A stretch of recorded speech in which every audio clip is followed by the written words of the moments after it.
Hello folks, guten Morgen and bonjour, buenos dias. So I'm coming to you from Belk. So I'm about to go in there, but the store is still closed. So yeah, let me tell you how the German school system completely traumatized me.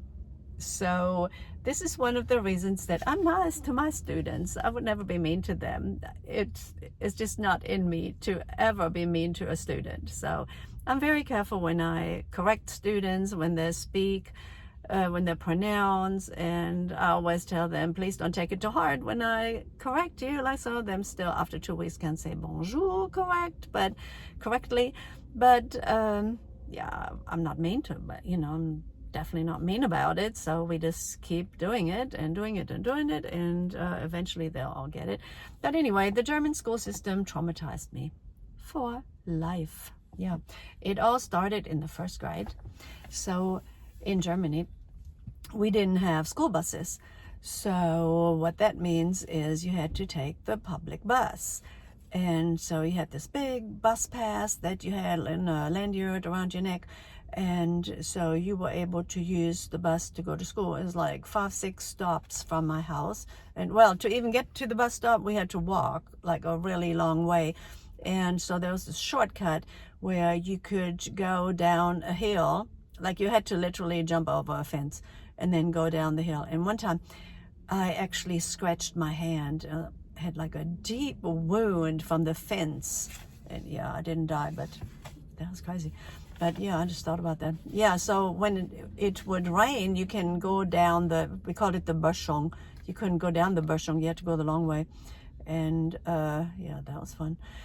So yeah, first grade. So if you missed your stop to go home, well, you would never miss the stop to go to the school for some reason. It was like obvious way to get off, I guess. But to get to the stop where your house is, okay, so the bus driver didn't stop there just because they knew that you got off there, because they couldn't care less. They were like, people were standing in there. They didn't just sit. So he didn't know who was on these buses. And so if he missed it, and if you missed it, that is, you had to literally walk back. Yeah. You can wait for the next bus, but that would take like 30 minutes. So by then you'd be home. So we'd have to walk back. Yeah, it happened every once in a while if you got distracted. So then in first grade, I had a teacher named Herr Buch. Herr Buch, yeah. So we had 50 kids in the class, believe it or not. 50 kids. So the only thing I remember from that is not learning stuff. It is building a replica of the town with little matchbooks. It was so much fun. It was like on a huge table, and yeah, we built the replica of the town. That was super cool. And another thing we did, well, to learn to count, Herr Buch had a big penny jar, Pfennige. In the old days, you had to use Pfennige because we're still on the German Mark, die Deutsche Mark. And so we would count the pennies, the Pfennige. That was fun. So that was first grade. Yeah, then after the fourth grade in Germany, they have this thing where they have a conference, okay? So it's a conference with just the administrators and some teachers. And so they decide basically your life. They decide if you're going to go to the Hauptschule, which ends after the 8th grade and sends you off to work, to an apprenticeship, or you go to the Realschule, which gets you to the 10th grade. And if you're lucky, you're one of the 25%, you get to go to the Gymnasium. That's literally gymnasium. Gymnasium is the word for high school. Yeah, believe it or not. They value sports a lot over there. And yeah, so of course my parents were college educated. So if your parents were college educated, it's a shoo-in no matter what your grades were. And so I ended up in the middle school there that led to the gymnasium track, right? And so in the 5th grade, my English teacher, this is where we started to learn English in the 5th grade, because you have to take it every year in order to become fluent by the end of your high school years. And so my teacher hated my guts. And why did my teacher hate my guts? Yeah, the kids always want to know. My students want to know why my teachers hated me. Well, in Germany, what you do is on the first day of school, you claim a seat. Okay, I always claimed the front and center seat, and you sit there with a partner. So I wasn't a highly popular kid, so I always hoped and prayed I'd have a friend to sit with me, and usually worked out fine. So you sit there with your partner, and this is like you sit there always. In all your classes, you sit in the same seat because the teachers have to rotate class or two different classrooms, and the students basically stay in a classroom unless you have a class like chemistry, where you have to do experiments, or you have, PE or something of that nature. Obviously you wouldn't sit in your stationary classroom. But anyway, I'd sit front and center, and I got on my English teacher's last nerve one day. And she told me I needed to go to the office and get a refund on my tuition money. We didn't even pay tuition. This was a public school. So she literally kicked me out and told me, never come back. And of course she had to take me back. You can't just kick somebody out. I didn't even know where the office was. I'd never been to the office. I mean, I was a talker, but it's not like, I'd done, something terrible. So if you do something terrible in Germany, you go to, we used to call it the Sonderschule. It's like special school. They call it now the Förderschule. Yeah, no, I wasn't there. Anyway, so the teacher had to take me back. I mean, this is like telling a kid now, okay, go to the office, be a school dropout, get all your money back from the bookkeeper because I'm not taking you back. And I would never. Okay, I welcome all my students into my class. I would never kick one out, okay? I love my students, okay? So, yeah. This is where I guess my mentality comes from, because I try to get along with all of them, no matter, even the worst of the worst, I try to bond with them. So, yeah, this is where this comes from. So, yeah. Anyway, yeah, so now we're in the high school level. So my English teachers, yeah, they still couldn't stand me. So the English teacher there, okay, you had to fold your paper like a hot dog. So basically what that means is you take a paper and you fold it like lengthwise, Let me fold this paper here. Hold on just a minute.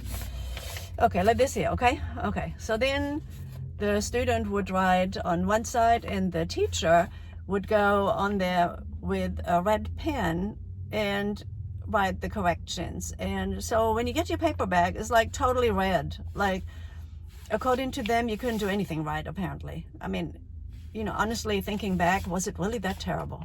I wish I'd kept some of these papers and looked at them now. It'd be interesting to see. I mean, they're so critical. It's terrible. And that was English class. And I told my kids the other day, we played a little hangman game. I said, that's the only thing I remember from English class being fun. That's the only game we ever played was hangman, and I liked that. That was in the elementary grades, though. Not with the teacher that kicked me out. It's a different teacher. So every year you got a different teacher. Yeah, interesting. Okay, so then high school. Okay, so in high school, basically everything is essay graded. Okay, they have no objective grading. That's not a thing. Like multiple choice, true, false, they don't do that. I don't know if they do it now. I highly doubt it. Everything is essay based. So if they don't like your writing, they don't like you, or they just plain don't like you, like they don't like your personality, they're not going to like your writing either. So like especially if you like try to argue with a teacher, you can forget it. Like we had this one kid in German class. I will never forget this, but he tried to challenge the teacher. So we were reading the Heideröslein, and the Heideröslein, yeah, that poor Rose got picked by this wilder Knabe, and yeah, basically she was assaulted. And so this kid tried to argue with the teacher that actually the Heideröslein attacked the Knabe. It's just absurd, okay? And she was like super mad. But anyway, so I was, of course, my teachers hated me, like I said, Talkers, they don't like talkers. So whatever I wrote, it wasn't that good, according to them. And I was like always on the verge of failing German class. And my best friend Sabine, yeah, she was also, in the same boat. Like, we got bad grades. Like, over there, the grading scale is between 1 and 6. 5 and 6 is failing. And 1, nobody ever gets a 1. The only thing I ever got a 1 in all my years of high school, in middle school, was swimming. Believe it or not, I could swim. And handcrafts. I could crochet. Okay, that's the only thing they gave me a 1 in. I had a 2 once in Latin class too. I liked Latin, yeah, until the principal discouraged me one day, because the principal was substituting. And so over there, they don't have substitute teachers. Okay, so you either have an administrator come in there and the administrator teaches the class, or the kids just have free time. So yeah, in Latin class, the principal came in, and would you believe the principal accused me of cheating? And I was really good at Latin. So in Latin, we didn't speak Latin. What you had to do, I mean, we read stuff, but we didn't. The stress was not, the emphasis was not on having conversations in Latin. It wasn't like that. So you had to translate the Gallic War and stuff like that. So it was very predictable what the tests were, and I just memorized the test. And then the principal who was substituting, there was a lady, yeah, she accused me and like 3 other kids of cheating. So then we said, oh no, we had it memorized. And so she had us do it again, and we could do it again, So I was redeemed on that one. But yeah, traumatizing. Yeah, being accused of cheating is, Okay, so anyway, in German class, let me get back to German class. So yeah, they didn't like my opinions on stuff. So then we got a new teacher one year. Her name was Frau Vogel. Okay, Frau Vogel. Vogel means bird, Mrs. Bird. So Frau Vogel, yeah, she still didn't like my writing. But my best friend Sabine, all of a sudden Sabine got 1s and 2s. Yeah. Like right out of the blue. Right at the get-go. She got 1s and 2s. Yeah. Okay, another traumatizing thing in high school is talking about World War II. So whereas in America, in Tennessee, I don't know about other states. I teach in Tennessee. So around here, they don't get into too graphic details on what went on in different time periods. But in Germany, they never want the kids to forget what happened. So in history class, you watch one video after another and discuss what atrocious things happened during World War II, and you are totally embarrassed and traumatized, and yeah, it's like you have the German guilt thing going on forever for the rest of your life, so it doesn't go away ever. So yeah, nobody even hangs the German flag over there because you're so ashamed. If you see somebody with the German flag, you automatically think, they're one of them. But anyway, so yeah, German class, history class, okay, yeah, English class, yeah, it was all bad. The only class I really liked, there were 2 classes I liked, and there was chemistry. I love chemistry. I love the chemistry teacher. She was like super cool. She did a lot of experiments with us, and I remember one time, we had an emergency in there, like with bromide or something, and we all had to evacuate after an experiment. That was the most fun time ever in high school over there. Let me see what else. I think that about covers it. German schools, you don't ever want to go to one. It's not good, no. And some things have changed. Some of the teachers aren't so mean. Well, we did have this one teacher, a biology teacher. Okay, so in biology class, I always tell the kids, like at the very beginning of school, when we first get started, that I used to be terrified to be in front of a class. Like in biology class, we had to come to the board and work stuff on the board, and I don't even know what we had to do. I asked the kids, what do you do when you go to the board in biology class? They said, well, it's a kind of chemistry formula or something. And so when I'd be up there, like the letters would literally jump at me.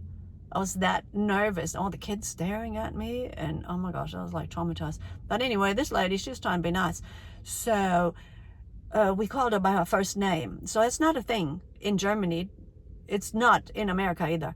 Okay, you're not supposed to call a teacher by their first name. But yeah, this lady, she was only around 1 year after that. So yeah, being nice in Germany as a teacher doesn't pay off. It leads to nothing but getting fired, I guess. All right, folks, there you have it. So this is my traumatizing experience in Germany. Yeah, not that good.